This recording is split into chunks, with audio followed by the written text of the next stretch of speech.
Protests in Turkey have continued even after a senior government official apologized Tuesday for the brutal police crackdown that has left hundreds of protesters wounded and 2 reported dead. Public sector workers have announced plans to hold a 2-day strike to protest Mr. Erdogan's heavy-handed leadership. A spokeswoman for the U.S. State Department, Jennifer Psaki, said that the United States and its allies in the region have expressed their concerns about the crackdown.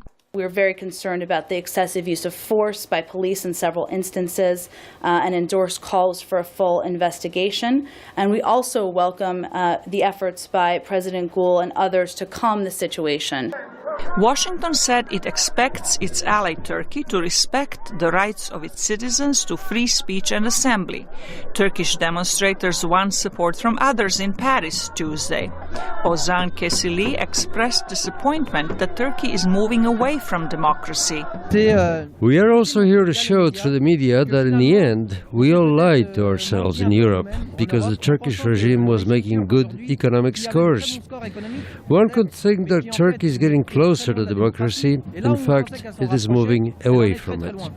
Analysts, including Sinan Citi, director of the Institute of Turkish Studies at Georgetown University in Washington, say many people in Turkey fear the new legislative agenda could undermine their way of life.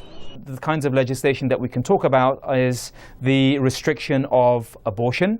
Possibly. Another thing was the destruction of popular cultural sites such as the MX Cinema, the proposed building of the barracks in Taksim Square, as well as the regulations of alcohol sales were done in such a succession that it has made people believe that there is a sinister plot to undermine the operation of secular way of life in the country. Citi says the Turkish government will lose much of its support unless it can convince the people that their voices will be heard. Zlatica Hoke, VOA News, Washington.